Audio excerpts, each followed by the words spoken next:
natin niya Pathien Hmangainâ thu zile anasabzi volume nihin la kong saksungin mitin khom longlula lo mai to lo sakuni conflict sewa khovela thingla ru po hisina lisila tui fil bita tui po hi tui nisila om Pathien Hmangainâ hi azik dai no dinganitin amri ka chulei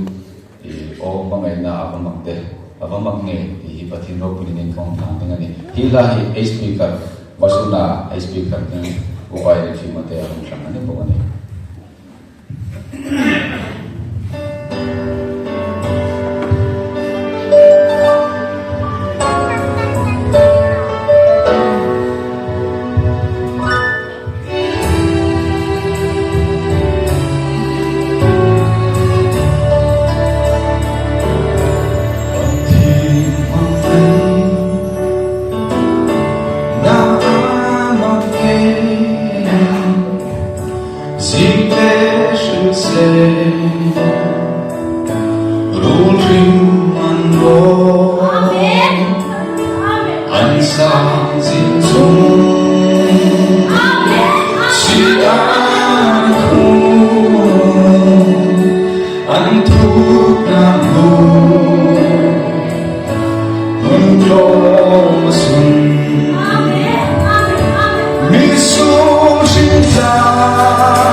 đây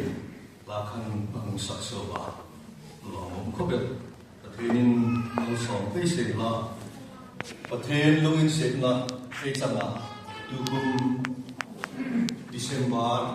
cho nên nung ta Christmas mà cho nên nung ta Christmas mang đi à lung ril in bột xe à tất cả in bột xe à với sự này cũng rất là mang đi à Pathien lâu in sẽ là dạng rằng lòng cái gì à chân muốn đăng đăng lại in vì có miếng mar lại nào Christmas mình quy định ở cũng đi hoa chân familia in thọ nào bằng in suốt lại hai Bangalore tiếng nào Delhi tiếng nào Chennai tiếng nào Shillong nào Mizoram nào anh bé em hoa lòng anh đi hai không Christmas lim tất cả Pathien mau sống là đâu mà anh nên tiếng nói kêu tiếng tít sắc này hàng là na chân với xuân hin ngào bằng Sunday school hai không anh bé đây hàng hoa ilai việc ina ngào bằng Sunday school hai lên không sang chân cái mà này special điều là khác anh ấy cho nên chân với xuân hin ngào bằng hai lên không cho em không sang đi special Sunday thì anh ấy Pathien thu mall takin na pang hai complete thấy hình thì hay il tum ấy ta các hun sang ding hi thu bui Christmas thu bui feedback lại rồi cuối tập thu bui này không cả ấy thu bui ai các ấy giúp ngài tu sáng ngang thấy đi ngang cái gì Pathien mi mà ấy ta thì anh ấy Kathil building hi rota ka kha kazuk long than ko bela sanju Kathil building kan bol sai nai to hin ni danga kalangai tu hak lo kalasui lo tam tak amin sitring amin ngai to terin ka heta keima nun ta ka kom long na ding lim na ding thil tam tak amin mu til ning ka heta long ka tia Fielding cái này thằng cái ngày đó ní tin cái ngày đó cầm công tác thì ngày đó là hình cái mà tổ tiền làm căn chút cái ngày đó là chút phil sa lắm chút chăng sa sẽ làm gì cả không cũng bây giờ tổ tiền căn chút thì bao thì hiện ông bị cái gì là cái gì Pathien có một công việc trong trái à Lalchawisang thì tu ta ka ngai tu nei ato na ni ta sin la hing anga building kan bu sei katia amiro chu katum angle ka ngai tu ongin ka hin su lo im chu Pathien no chun Pathien Hmangainâ thu hi me hem van na them na phil su del chi an no Pathien an thawa min var na mal som dam hai khoma zu phil zo del ding khom ani no cho nên với xuân hin thì cái thời gian tốt cái fielding in các người mua xe à cuốn sóc đó field tung nong cái ta car khát không fielding đi xe là Pathien Hmangainâ thu thì field sen không anh cái ring nó na cái ta ấy là sắc Vanlalbel thì nó không sắc khá arobia trên khá là không tìm trả nọc cái đấy thì achang hạt lắm Pathien Hmangainâ amang ne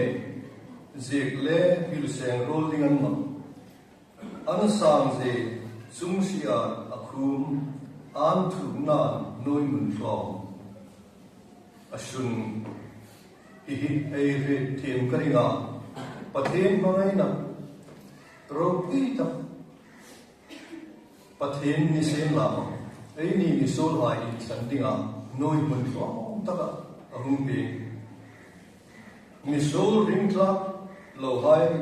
damnan pan anaw pa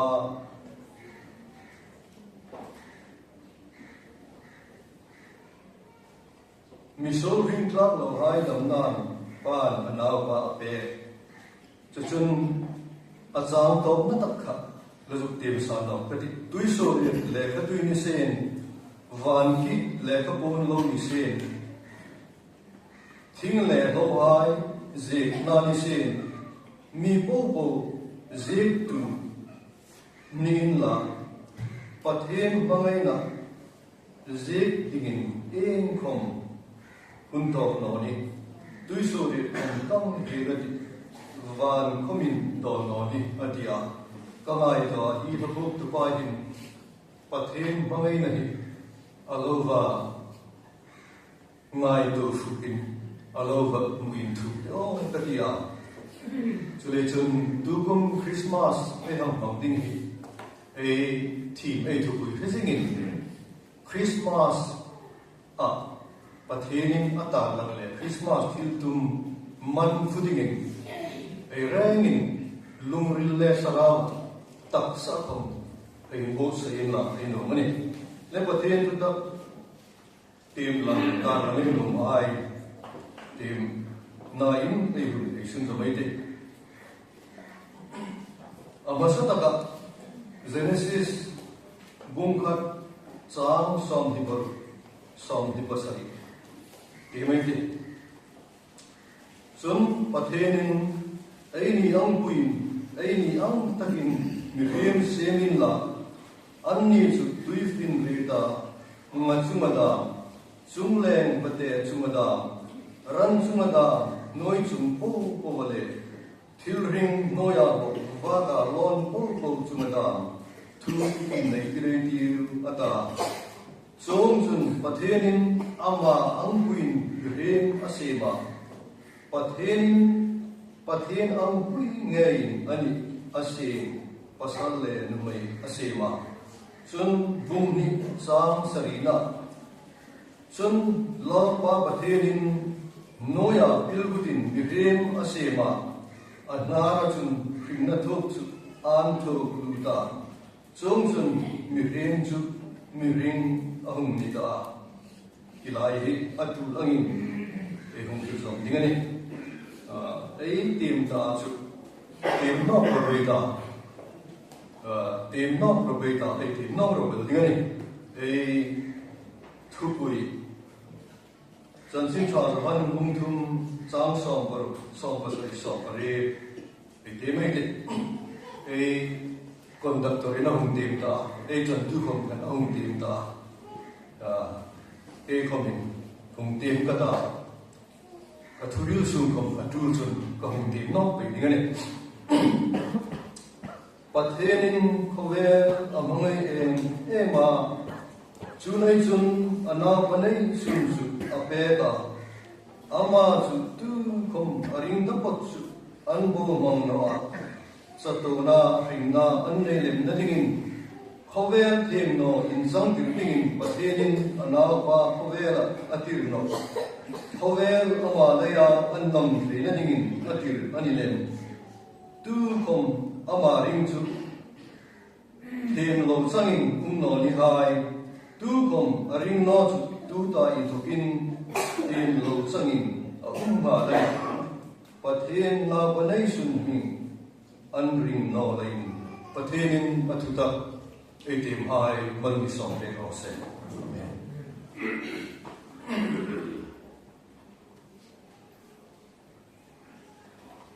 le abul tena jukti bangkhan tim na hamet khomkha jukhil sai la Genesis bungkhat sam khata tim chun Pathienin atiri noilewa asema atia Pathienin anikhat ni khan Pathien thil sem nan khan su sametin la no mum katia Pathienin anikhat ni khan var asema engtina masema var rose ata chongchun var chu ahum ta atia chuna hel tin kom khan Nisen la, sen la atia, ahila kan, ahung baye, amirok anirut niya, Pathienin asin mirem roksu, Pathien hin lungrila ngay đó là in thúc tập này bị lên mà xí ni ngay cái in thì ta in ai mua chỉ là xem ngay cả rồi sẽ ni xem là ta hùng về đấy ni xem là có biết ta có thể nên bị lên asim ruột in su Pathien ini ang kui ini ang takin mihrim semin la atini sun aslang ayam tim no sun Pathien ama ang kui mihrim asim Pathien ang kui ngei ani sun athil sem aput so asim ngei athuel niloba asim no so na bung ni sang sari na han sun la pa Pathien Noya ilbutin mirema sema atmar sun khimna tho an tho luta chong chun mirem ju miring ahum ni ta atia chule chong Pathien leini mirem hai ama angpui nge nidingin ama adita ang takin amisi so ang chong Pathien mirema sema eden hona an untira eden hona chun thlai thingra chidam dam aguma chong hai fa eden hona kan dingin mirem hai asim chun Pathien mirem asim nasan poimo tak chu ama choi moi le in pa ka chun ama Pathien le mirem hai ka in zom na thata neya dingin so ang chun Pathien mirem asim hai ama ang pui adit ang taka asim man le zan tin ni nema eden hona adam le vi hai chu Pathien azun pol pui na lim takin Pathien le in pol an hun kha an mang akani ni sen la pam e Adam le vi hona uma Pathien hona thingra chitin re fa dinga ati hai kha Pathien thil sem la ya verveta rul zufei elvi kha Adam kumai elvi kha azu sema e he sanya atoi te leita cheta chun rule chun elvi chu theira fading asema theira in fa chu sila tha training ta in mit varata Pathien am in midingani tia ruling elvi la he chun elvi chun theira ai chu in narun le min natagin amwa theira chu lowa afa kelta afa zo chun apasal hom chu apeklia Tudit sende setan ina diam chun theira anam fa chun anmit ahungara saro anniti ka anhumin theta amiro chun Pathien eden hona adam le evi theira chitin reng fa dinga ati lai kan hon lai luma sila thrin na thingkung araro chu infa dingan no infa chun infa ni la in fi dingani ati chule chun adam le evi in theira sila thrin na thingra anhang fa khan anmit ahungara sarro anniti ka anhumin theda Pathien thu pe kani hon lai luma theira isu infa digan no tin thu pe kani tu sut bible an zik ta ko ni Pathien thu pe theira fatau dinga Pathien na ti su an bo se ta lei thu dik chen le rulina sem na an mit bungwarin sarokani ti ka in re hai sin la ko Pathien infa chu e mani atia in thi dingani ati ni chutaka in to chun mi thi an hum ni ta Pathien thu pe kha an bo se ta an sa zong le an ni nom ta angin an ring an nun na an mang lei Pathien thu pe an bo se ta chutaka in to chun Pathien melma an hum ni ta Pathien le an in zom na kha e tan sa in a ta chule chun thêm nó chăng Pathien melma Pathienin adi ang taga ama ang kuya asim pilala ka mirema sema ringna to anto kuma mirim hum nika Pathienin ama joy moile ama ibaka ama la inzom na tatak neya selsi in bol din na nedinga ati mirem ka tong sepur dan bosi Pathien tu oilo an nei Pathien melma Pathien le anin zom na tan slakin a ta chuta kai thok chun Pathienin eden ho na in thokin anot so pa chum chun Pathienin ama ang kui ama ang taka asin rem ama le connection thatak nei dinga ati nisen la bosit na lei thuai no na lei Pathien melwa Pathien an taka thesla anni ta lei Pathien le inzom na an nei thi ta no chuni chun mirem hai Pathien a isi mirem hai abik taka asi mirem hai ngir hon chu tong se pur them no chang ani ni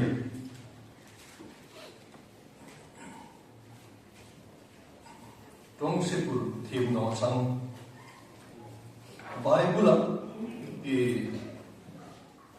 e mani san tem kwa Pathien tu pe oilova bosia hai until now athena tu setan le atil ko ai chanding ati uma chu Pathien tu pe zom lova Pathien melma ai Pathien la in zom na nei lo ai ngi bun le chanding Bible aje mathai bung re chang som pani na chu so ang mi hai chanding chu to len thima not dok ningan ta chuta ka chun tak le haro umati ati I chun sin tha ma thai mo bung som ni banga chang som li pakhat na chun so ang mi hai Pathien dan tu be bosia Pathien le inzom na nei talo hai ngir mun le chan ding chu ma thai bung som ni banga chang som li pakhat na chun kum khomaya pe ding kum khomaya khem an ni ding ani chum je chu mai pui khem mun hi mai pui ti mai pui rem tangai lo kum khoa thilowa so zinding chu mai puya pe ding chu an ni chun som li pare na chun kum kho hem mun ati ni kum kho hem mun ti chu to tangai lo ding Ang brin umin na alum na yan at sa nilang ang aring uman na ngan na ang ni ay si lakong so Pathien tu pe zom lawa thip no sanghai na din chu sa ton krem mun may buya chu pain an dingan atia chune chun a felem de team mi haw sa pa le na zarkha ita ka Bible ay hungangin lazar le mi haw sapa adam su in hoya chena Pathien refulogin anom angin anom nom afa ka dona anom da angin na he chena aham thisun frem afia mi haw sapa tongba Bible in ji mi haw sapa chun mai chok Pathien Frem muna khan Lazar pa Abraham ang sunga mi haw sa pa chun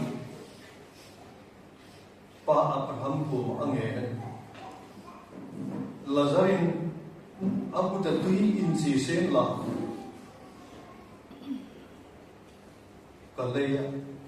kalaya ni hi mai so ba ana hi mai so kana tin lazar kha akut sala tuin sia alai su ding athil ngel le abe sei ko an sang da noi ngem aring bum le chu ni chun mi hau sa pa tong tha bo em lo chu in sai sak na hun ati in rem na hun chu chu Pathien I asim rim sa tu adam le li bo se na le ya ei san ei ni bun su ani midam takin bi sol bul pui original sin sandam ei tu na the no chang ei ni na sol na hi adam le li bo se na sol kha ma ni nu na bel the lo la the lo ba hi Pathien tu om parasati dam ta ei kuma amiro hi Pathien tu ni hi scientifical approved kom uma san ka to so ko khan California University mithem pani in tra song na an sui na chun DNA hai shooting suin an sui na chun atoba an fine kan mu so mi rem po hi nu mai pakatai tu ba in tra song ni hi kha an mu so kan chu Genesis bung thum chang som ni pa chang som ni na kan adamin anu bai minga po kan adamin anu mai mirem po nu an lei li ni rose ita ka Genesis bung thum chang som ni na le hile ko an mi le chule chun hi bo se na sol bul pui mirem tong se pur ani na van ram kai thei lo dinga Pathien le connection nei thei lo dinga so nei với su na cũng hai po chu hi ei tha tu adam le vi an ni le chu sol na chu ei chu hi a mani chu chu bum pel thei ding tu không ei tu ma chu ei fiu san ei ba ba với su ni hi attend tam tak su Christmas cũng mi exam ei bang da ding ni sen la hi trong sự ấy ni na tu ta ấy san tinga hai apum pel lo e lo ti no le apum pel ta exam ei ti in sut na pon mo ta ani chu le chun chong ama ma de ma ba be sei na hin nei ta lo hai trong sự kim no chang Pathien merma di chu Pathien le in zom na nei ta lo ti na tu ta ai ri khem na hai po ko Pathien merma Pathien le in zom na nei ta lo ha in zom na nei lo hai ni kun le chan ding ai ni sen la ko Pathien chun ama ang puya adi ang taka ama pilala ka ni rema sema khring na tho an tho kuma ama joy moi ding le in bak dinga ama le in bola lim taka kun bang bu dinga asi mi rem hai chunga khan Pathien chu ringa uma amangai na in zom na in tan se la pam Pathien mangai na chu Pathien ni mangai na chu an tan chu na chu lein ei sang cha bi ei thu pi Pathien khovel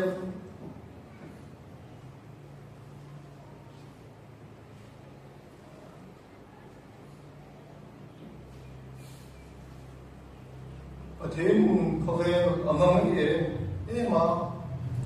chulei chun ala pakhat nei sun chu apeka tu khom aring to pat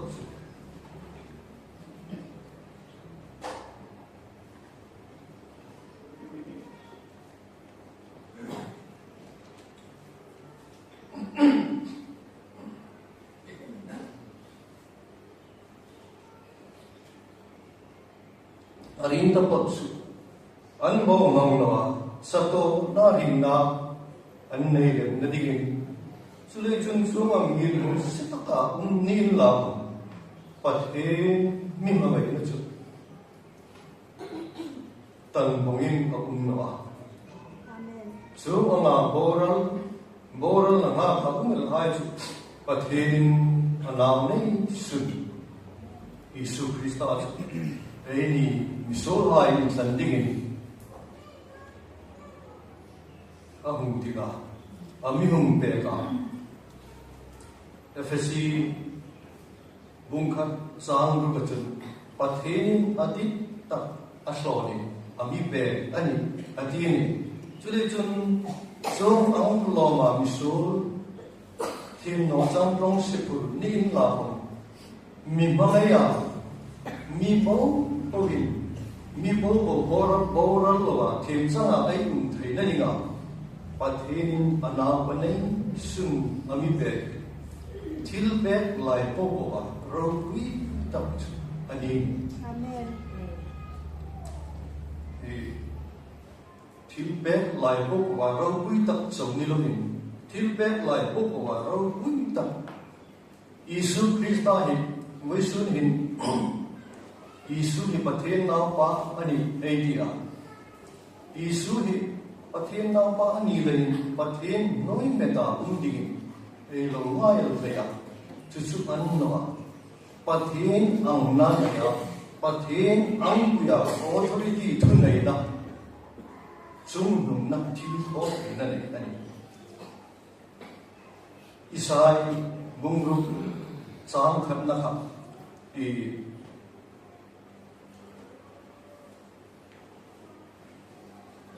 Isai bungru sang khat na kha Isu hidu mana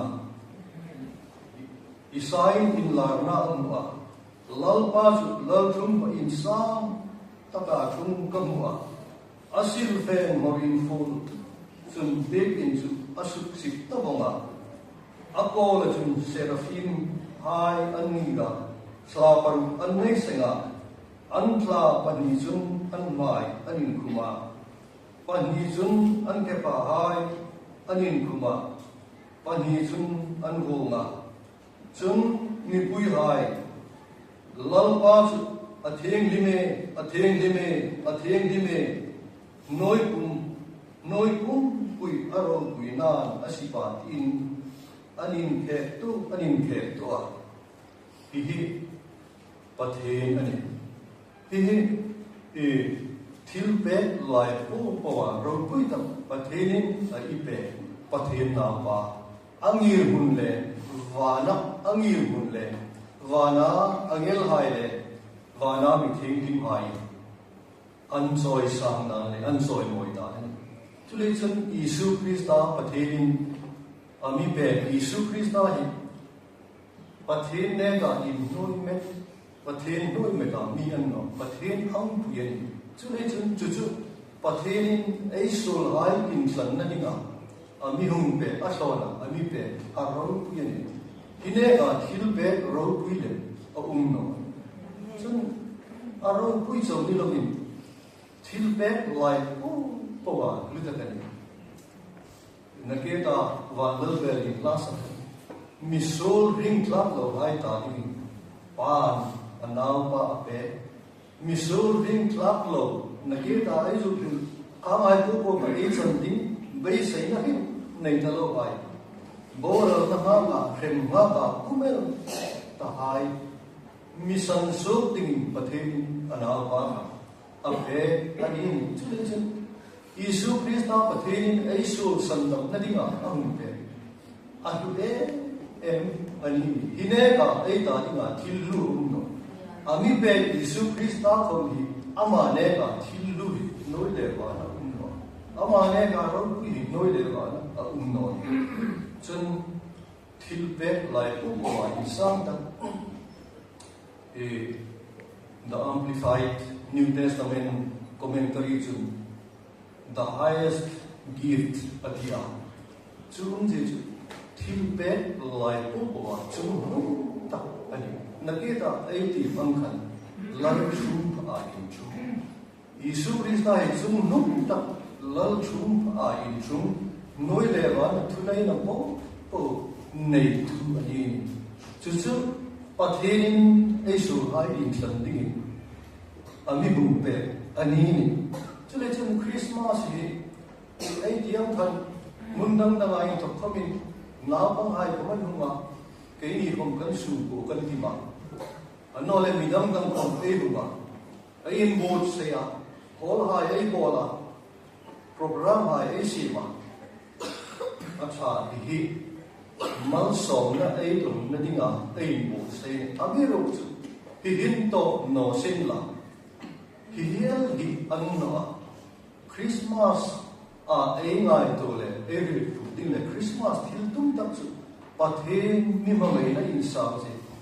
Pathien mi mangai na in nu se in thu se ro ku se su na na mangin la chu a boy mo en pani le chen voi sun ni ngai to ngai tiu chen he mun hi e Pathien mal som na pham azong tu le tum hai ta ding su a hlum la ni a san chu ai ni khom December ni so bangai to khan advance Christmas ai manga mitam tak trong trai la ni he huna Pathien mangai na puthar le pe thara mal so na dong ding chule chun ai ni deng ba ai bot se ya ve se na ai ni chu Pathien mal so ai dong ding chule chun boi sun ni khom in lungril ta ngai to in Pathien thil mi be ro pui ta Pathien thil mi be lu ta del chung num ta del mu fu le re fu ding voi sun ni e lungril thar mai to na thar ve sei na thar sevin la mu pe le ta fe pe le ta in ma nge ti in la ma ne chu le chung na bang ai ko min e re ding chu Pathien thil pe ro pui ta del thil pe lai po ko wa ro pui ta del thil pe lai po ko wa tu ta del chung nung ta del a mi hung pe chu be hem bo in a thlong ta kin a hung pe ga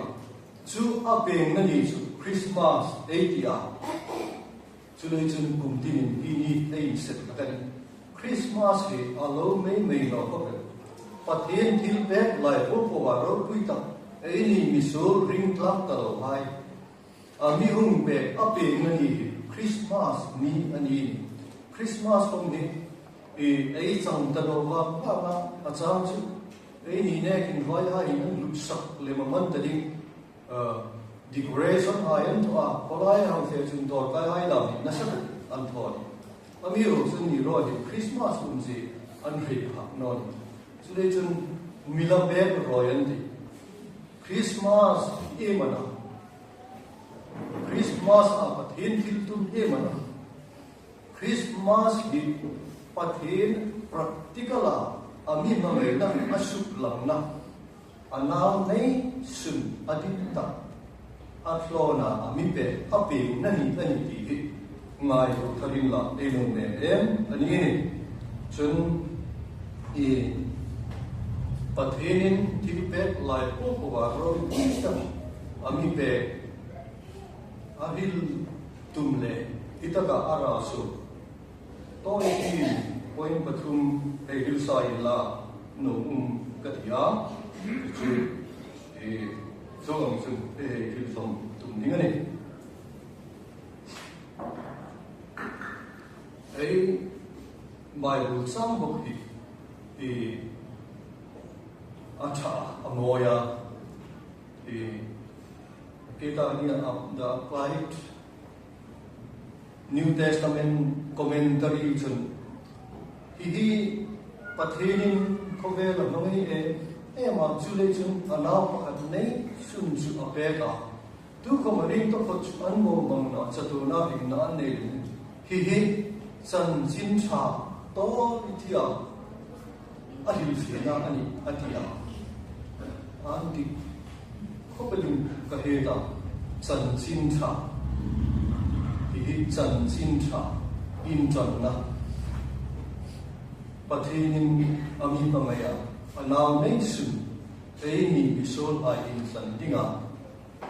tu kom aring takot su bora lawa chatu na bin na ei nei tri da dinga ami pe hi chan chin cha hine ka chan chin cha hine ka chan chin lu ei ta ding a no chan chin cha in chan na chan chin cha lai ri lu hi ei chan na ei satun ram phê là din ấy chuẩn na ấy tổ na anh hi Pathien Hmangainâ la phu le pom phu tu hai chu satun ram van ram ấy tia chu ấy tổ na anh hi chân sin tha Pathien Hmangainâ la phu no tu ai chu na ke ta ấy hi Pathien mel ma hai chân tinga asi ấy satun ram ấy tổ na anh ni phu le chun Pathien Hmangainâ hi sut le sui sup rol ni no sen la ko hi ko le lu su hi a fam ki min mu pa no in ngai to pa no in fe pa no in la ko Pathien now in dik tak ni ta hai chu ai lu rin ai pek na le ai ngai to na ai sen tam tak na ani ni mi in Pathien Hmangainâ ni Pathien now Pathien rin tu a he din thu pawan le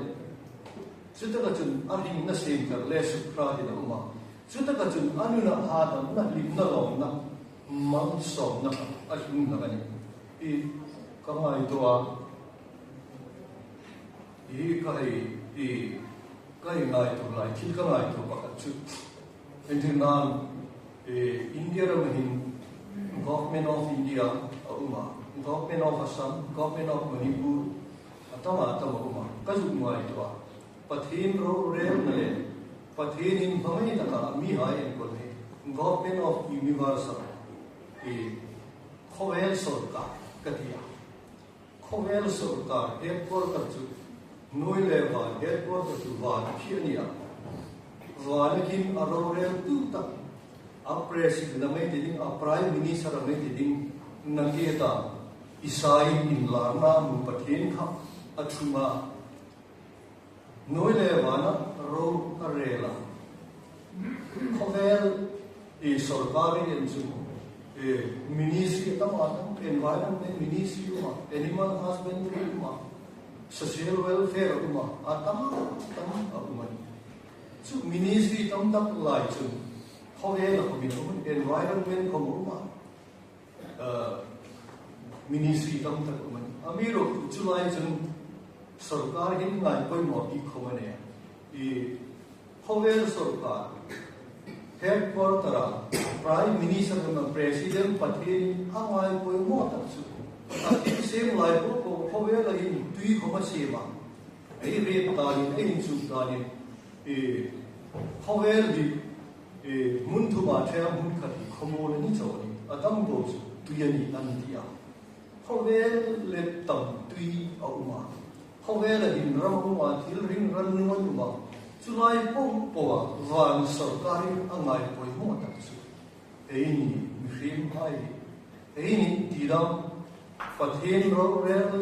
na le ro rel da ni o hai ka chu mai to Pathien mi ngai poi mo na chu chu e mana Pathien ami ngai poi mo em dei a thil sim re ma chu so la lo chu ta in la ana pane sum chu ama le in zom na e nei no thei na dinga a ire a policy a welfare scheme hi vanal thumpa welfare scheme la ya ro tui ta tui hai chu angai to thawati khomol khom ngai to thawati abi ro vai bule ena Pathien thu ril le je hai ko ei te ma ei ngai sa ngai koi mo ta Pathien Hmangainâ Pathien mi u sak nai ani le sun Pathien Hmangainâ le Pathien mi u sak nai I an sangi aro yin anam panei su atita in ro ro ba pe pha pe tu Pathien ani ti hi Pathien Hmangainâ I phil ki min phil sen no in la thom chun ei su phil sen la chun apa ni na ka hil no pe Pathien khovel la ngai e ma chu ni chu anam pakhat nei su chu ape ka tu khom aring to pot chu an bo ngam na chatu na ring na an nei le na ding thil pe ro pui ta Pathien ami pe ga I thopa hung su chatu na ring na chun ai le ding chu Pathien din sam na le ta ami pe ga mi rim ni la chu mi rim hai ai ba mai ai lungin se ta ai thil nei tu ta ấy về cả nào cả về cả chú lấy chú ăn rèn sang đầm nhẹ lại xin tiền sang nhẹ lại xin là chú không chú Pathien thiếu này về lụt này đây không ngoài thôi chú tí xin là không ổn thôi amiro chú Pathien hin condition unchak lovin ami mangaya chú help things ấy or in condition tam tak ami sin de Pathien hin anau panai sun adit tak asonin ami pe chuchun an zobel no chuchun ami mangaya ami pe kakan an zobel no kakata kan ei thiem zamna avor to ei ro mo no amiro chu du khom conditions aring to pat chu an bo bang no chatu na ki na an nei hi apoi mo le hi ni Christmas tu cha ro ni ta chu Isu Krishna hi ông về cái sân tập vô ra lại cho mà sân tâm đi à Isu Krishna hi ông về cái tôi Pathien làm gì về ông tổ nói khi ta phải ara số sát tu na thì này với xuân nỉ hi Pathien thiếu về rồi vui tâm đông sông nói ấy là ông tim số ấy là ông cái ấy là ông cái ấy không chú đây chân với xuân thì ngài tôi về điều Pathien nín anau nei xuân apeka chú Pathien nào pa Pathien nín ami mangaya kaso na thatu adam le e bo sin na so trou kaso na infant tinga ngani Isu Pathien nào pa tiring tu hai chu số hai chu anh nhỉ thiền chân là Pathien na ấy thì ai cả chú Christmas thì tung tập anh nhỉ với xuân này hình erenin Christmas Pathien thì tung Pathien thì tung rồi quý tập erenin ấy trăm đồng cả in ngay tôi in là ấy nô mà chân apa thùng na chu na kia nào arin to pat an bo bang na chatu na hi na ne hin na bo bang an bo bang na a chi khan ma ni sang som bari na ka te ham tim chun a khai cho ka te mai tu kom arin no tu dai thokin tim lo changin a ga le Pathien na panei sun min an ring no nei chu không chu ani tu không bố măng anom no Pathien mitin bố măng lo san dam anom nei anau panei sun adip tak atloni ami bega ai sul ai Pathien melma Pathien tu bek bo sia chekla ka hai ka in som na ai nei no ai na digin Pathien ami bega ami ru chu tu khom aring no chu tu da in thêm no changin umanti Pathien chú đây chân thì ngay tôi tắc chi anh đi ngay tôi tắc phối mỏ anh đi phối mỏ cho đi rồi tiếng anh đi trú thì hin trú tâm tắc đi ấy sụp cùi sinh nó mà thì có ngài mà Nicodemus le Isu anh đi về khăn ibing thar dingani che ma mo ding azuk di khan ibing thar atulani ibing thar poimo ani ajino ibing thar dingani chule chun hi ani voisu ni khringna in suda ei ngir mun fel tak eve ina dingin hi Pathien thilpe ro kuita lasar tu le ladam puino tu ei ni chu hi ngay tu ding chuan ngay tu dinga tu le poi mo chong ni lo ngay tu dinga ni chuan no chu e kho ve in senam in no ta dinga ri no tu ta ma me kom khan e senior pastor in second coming ahida Euphrates vadum akam chu Pathien hung no ding to ma sin si na Pathien hung no ding to ma sin si na hi ấy ni ấy society ấy không lại ấy sẽ nó ngôn nghệ Manipur ấy hết à Indo nào mà năm tung này năm tung Indo anh ta không về là in tê là Indo này tắm Russia này cái nó mùi là Israel này Syria hay Gaza ship hai ăn mùi chứ nó không chịu mùi đó tắm ấy như India này bán khát tàu in China này Pakistan Indo đi ăn nào mấy này chứ đây chân bát thế nên muốn tàu tiền à xin na xin ai at hung no ram sam a tanon thì kamai jo Christmas mai nam tom da in salvation kem nam thon la ong cái gì a tha thì không phải là RPC hai prayer mountain na con san nam na ke nam tho an sala không có mà mi dân đi lên thì về anh phải có mà anh bắt thọ cho thì cái gì à chứ để chúng na không đi làm quý thì không đi làm Pathien thil pe rau pui ta thil lai ko ko rau pui ta lu ta chung mun ta ami pe hi thil pe la dong lo la chang lo ei man su mol ko in lao lo in dim lo in tu lo